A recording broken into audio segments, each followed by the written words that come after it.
நமஸ்காரம். Welcome to Saradha சமையல். நான் சாரதா. நம்மளுக்கு இப்போது வந்து சம்மர் ஸ்டார்ட் ஆகிடுது. இந்த சம்மர் வந்தவுடனே நம்ம வருஷத்துக்கு தேவையான வத்தல் வடாம்லாம் நம்ம ரெடி பண்ணி வச்சுப்போம். இன்றைக்கி வந்து நான் 2 விதமான வத்தல் வெரைட்டியை நம்ம பார்க்க போகிறோம். இப்போது இந்த மிளகா வந்து ரொம்ப டிஃப்ரெண்ட்டாக இருக்கும், ரொம்ப டேஸ்டியாக இருக்கும். அது வந்து ஸ்டஃப்டு மிளகா, இன்னொன்று வந்து கொத்தவரங்காய் வத்தல். கொத்தவரங்காய் வத்தல் பண்ணுறதுக்கு நான் வந்து ஒரு பாத்திரத்தில் தண்ணி வச்சு நல்லா கொதிக்கணும். இப்போ நல்லா கொதிக்க ஆரம்பிச்சிடுது. இந்த ஸ்டேஜில் நான் 1/2 கிலோ கொத்தவரங்காய், முத்தலெல்லாம் இல்லாமல் கொஞ்சம் எலசாக இருந்தால் ரொம்ப நல்லாயிருக்கும். அதனால தான் நான் முத்தலெல்லாம் எடுத்துட்டேன், அலம்பிட்டேன். இதை இதில் போட்டுடலாம். இது வந்து ஒரு 5 நிமிஷம், மேக்ஸிமம் 5 நிமிஷம் இருந்தால் போதும். இது கலர் மாறணும். இது அப்படியே ஒரு 5 மினிட்ஸ் மீடியம் ஃப்ளேம்லேயே வச்சிடுறேன். 5 மினிட்ஸ் கழித்து பார்க்கலாம். இது ஒரு 5 நிமிஷம் வெந்தது. இதை பார்த்தாவே தெரியும், நல்லா சாஃப்டாக இருக்குது. நல்லா இது மாதிரி எடுத்தால் இப்படி வருது. ஸோ இது வெந்துடுதுன்னு அர்த்தம். இந்த ஸ்டேஜில் நான் வந்து இதுக்கு தேவையான உப்பு, மஞ்சள் பொடி, காரம் எல்லாத்தையும் சேர்த்துட்டு போகிறேன். நான் ஒரு டீஸ்பூன் ஃபுல்லாக போடுறேன். ஏன்னா தண்ணி நிறைய இருக்கிறதுனால தண்ணிக்கு பாதி போயிடும். கொஞ்சம் கூட போடுறேன். ஒரு 1/2 டீஸ்பூன் மிளகாய் பொடி, 1/4 டீஸ்பூன் மஞ்சள் பொடி. இது நல்லா கலந்துட்டு ஒரு 2 நிமிஷம் மட்டும் இது கொதிச்சா போகிறோம். அப்புறம் இதை தண்ணியிலேருந்து எடுத்துட்டு நல்லா வடிய விட்டு வெயிலில் வச்சு காய வைக்கணும். இது நல்லா கொதிச்செடுத்து இந்த கொத்தவரங்காய் வெந்த வாசனை கூட வருது. நான் ஸ்டவ் ஆஃப் பண்ணிவிட்டு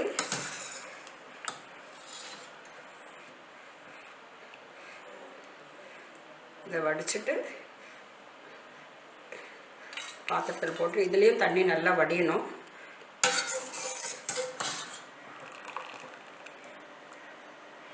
நல்ல புகை வருது.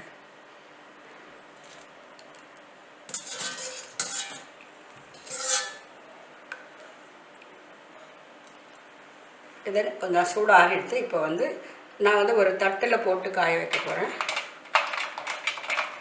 இது கொஞ்சம் தான் இருக்குது. நிறைய இருந்தால் துணி போட்டு அது மேலே ஸ்ப்ரெட் பண்ணலாம்.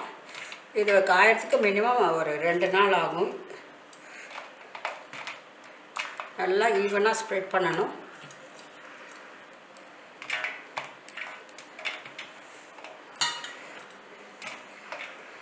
இதை நல்லா ஸ்ப்ரெட் பண்ணிட்டோம் ஈவனாக.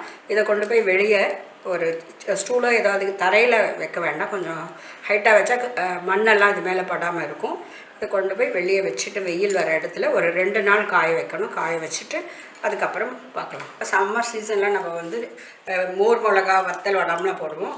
நான் இந்த தடவை இந்த மோர் மிளகா போடாமல் ஒரு ஸ்டஃப்டு மிளகா பண்ண போகிறேன்.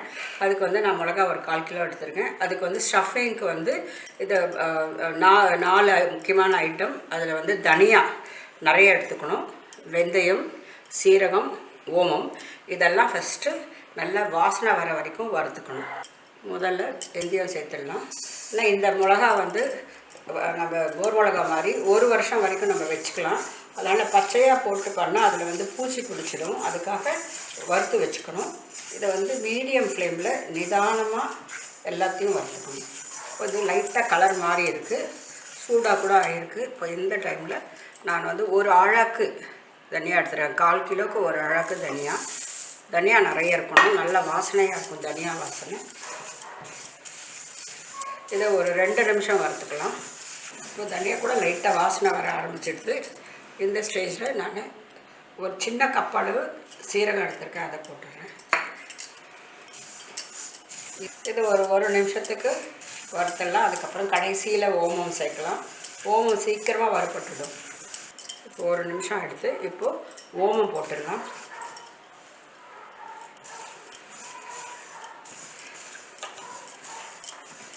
இது மாதிரி ஒன்று பின்னால் ஒன்று போட்டால் கரெக்டாக எல்லாமே ஈவனாக வறுப்படும். அதுக்காக தான் இந்த மாதிரி போட்டு வறுக்கிறது. இப்போ இதில் தனியா வாசனை, ஓமம் வாசனை, வெந்தயம் வாசனை எல்லாமே வாசனை வருது. பார்த்தாவே தெரியும் உங்களுக்கு, எல்லாம் கரெக்டாக வறுபட்டு இருக்குது. வெந்தயம்லாம் கூட கலர் கரெக்டாக இருக்குது. இந்த ஸ்டேஜில் நம்ம ஸ்டவ் ஆஃப் பண்ணிடலாம். நல்லா ஆறின பிறகு நல்லா ஃபைன் பவுடர் பண்ணிவிட்டு அதுக்கப்புறம் ப்ராசஸை பார்க்கலாம். மிளகாவை நல்லா அலம்பிட்டு தொடச்சி வச்சுருக்கேன். முதல்ல இந்த மிளகா உள்ளே இருக்கிற சீட்ஸ் எல்லாம் எடுத்துடணும். அப்போ தான் மேலே கொஞ்சம் விட்டுட்டு இது மாதிரி சீட்ஸ் இருந்தால் ரொம்ப காரமாக இருக்கும், அதனால் இதை எடுத்துடணும்.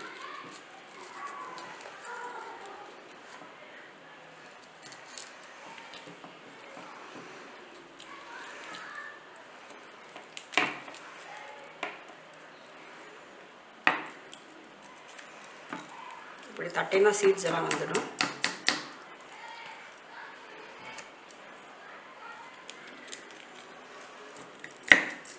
இதே மாதிரி எல்லாத்தையும் எடுத்துடணும். நான் ஒரு 2 எடுத்து காமிக்கிறேன்.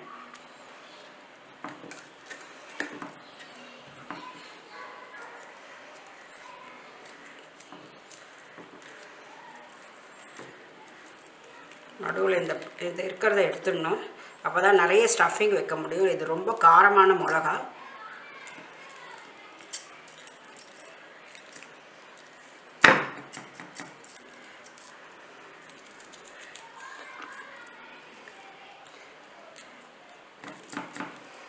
இது மாதிரி இருக்கணும் மிளகா.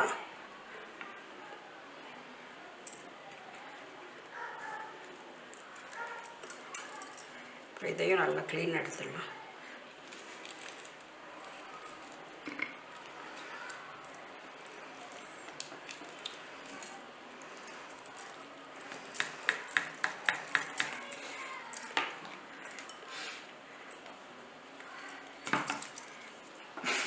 இந்த மாதிரி எல்லாத்தையும் மேக்ஸிமம் சீட்ஸ் இல்லாமல் எடுத்துடணும். எடுத்துட்டு இப்போ வறுத்து வச்சுருக்கிறது ஆறணும். ஆறினோன்னா அதை பொடி பண்ணலாம். அதுக்குள்ளே நான் இது எல்லாத்தையும் சீட்ஸ் எடுத்துகிட்டு வந்துடுறேன்.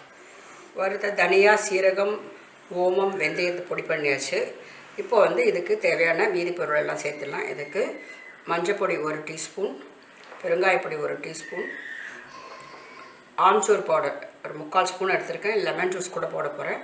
உப்பு தேவையான அளவு. நம்ம இந்த காரம் மிளகால இருக்கிற காரத்தை இது இது பேலன்ஸ் பண்ணுற அளவுக்கு நம்ம உப்பு மீதி எல்லாத்தையும் சேர்க்கணும். முதல்ல நான் உப்பு சேர்த்துடுறேன். நான் க்ளவுஸ் போட்டுன்னு தான் சீட்ஸ் எல்லாம் எடுத்தேன். நான் அதோடவே கண்டினியூ பண்ண போகிறேன். ஸ்டஃபிங் கூட பண்ண போகிறேன். நான் ஒரு 2 டீஸ்பூன் அளவுக்கு போட்டிருக்கேன். ஆம்ச்சூர்,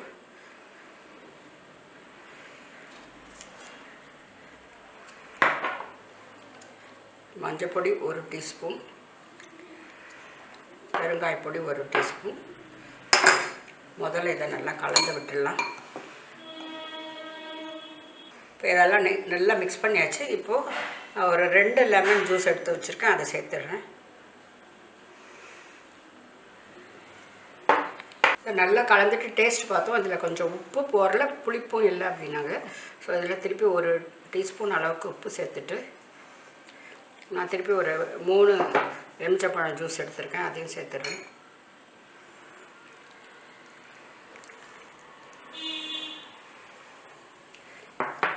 இப்போ இதை நல்லா கலந்து விட்டுடலாம். இப்போ இதை நல்லா கையால் இது மாதிரி கலந்து விட்டுடலாம்.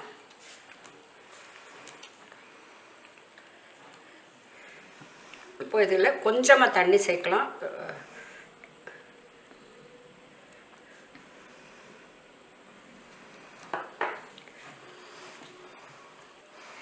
நான் தேவையான அளவு கிட்டத்தட்ட 1 டம்ளர் அளவுக்கு தண்ணி விட்டேன். இந்த மாதிரி இருக்கணும், ரொம்ப தண்ணியெல்லாம் இருக்கக்கூடாது. நம்ம ஸ்டஃப் பண்ணணும். இப்போ ஒவ்வொரு மிளகாயும் எடுத்துட்டு ஃபுல்லாக இங்கேருந்து இது வரைக்கும் இப்படி ஸ்டஃப் பண்ணணும்.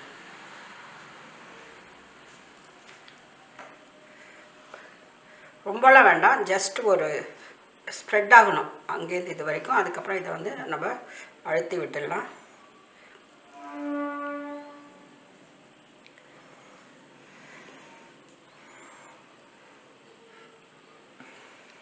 இப்போ அடுத்து இன்னொன்று கூட பார்க்கலாம். மேலேருந்து கீழே வரைக்கும் ஃபுல்லாக ஸ்ப்ரெட் பண்ணிவிட்டு நல்லா அழுத்தி விட்டுடணும்.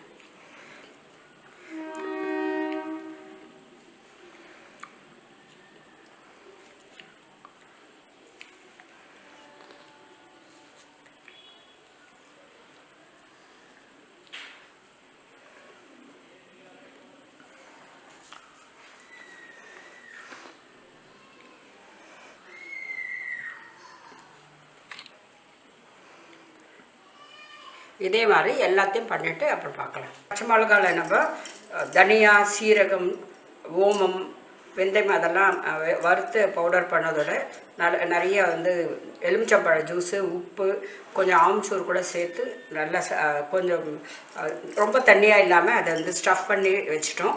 இது ஒரு மணி நேரம் அப்படியே இருக்கட்டும். அதுக்கப்புறம் இதை வெயிலில் வச்சுட்டு நம்ம மேக்ஸிமம் 3 days காய வைக்கணும். இதுக்கு வந்து காய வைக்கிறது ரொம்ப ஈஸியாக, ஏன்னா இதில் வந்து தண்ணியில் எதுவுமே இல்லை, அதனால் சீக்கிரம் காஞ்சிடும். ஆனால் டேஸ்ட் மட்டும் ரொம்ப நல்லாயிருக்கும். இதை வந்து 3 நாள் வெயிலில் வைக்கலாம். முடிஞ்சதுன்னா நடுவில் உங்களுக்கு காமிக்கிறேன், இல்லாட்டி கடைசியில் இது எப்படி இருக்குன்னு பார்க்கலாம். கொத்தவரங்காய் வத்தலும் இந்த ஸ்டஃப்டு மிளகாயும் 3 நாள் நல்லா வெயிலில் காய வச்சுட்டா நல்லா காஞ்சிடுது. இப்போ வந்து இதை நம்ம வந்து டப்பாவில் எடுத்து போட்டு வச்சுட்டா நம்மளுக்கு எப்போ வேணுமோ அப்போ வந்து இதை வறுத்து சாப்பிட்லாம். இந்த ஸ்டஃப்டு மிளகா வந்து நம்ம பருப்பு சாதத்துக்கு, தயிர் சாதத்துக்கு தொட்டுன்னு சாப்பிட்டா சூப்பராக இருக்கும். ஈவன் நம்ம கூழெல்லாம் பண்ணோம், பழைய சாதம், அதுக்கெல்லாம் கூட ரொம்ப நல்ல காம்பினேஷன். ரெண்டுமே பழைய சாதத்துக்கும் கூழுக்கும் ரொம்ப நல்லாயிருக்கும். எண்ணெய் வானொலி வச்சுருக்கேன். இப்போ வந்து இந்த கொத்தவரங்காய் வத்தல் வந்து நம்ம பொரிச்சு எடுத்துக்கலாம்.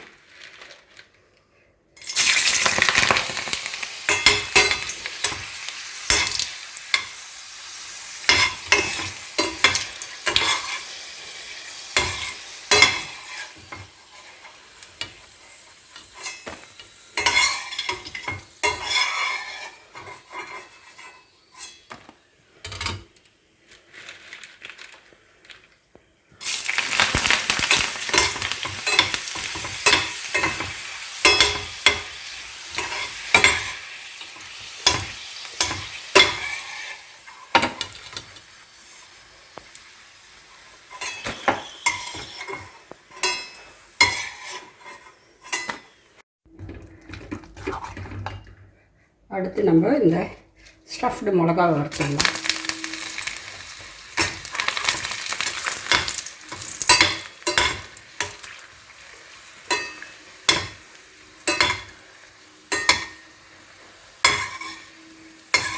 உள்ள ஸ்டஃபிங்கெலாம் நம்ம முதல்ல வறுத்து பொடி பண்ணது தான்.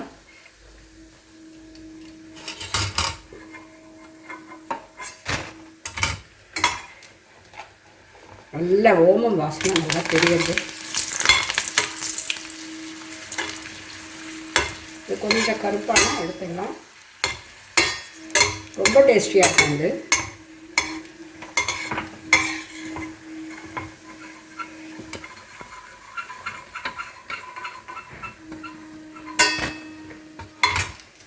இன்றைக்கி நான் இந்த நாங்கள் கத்திரிக்காய் பஜ்ஜின்னு சொல்லுவோம், இந்த குட்ஸு அப்படின்னு கூட சொல்லலாம்.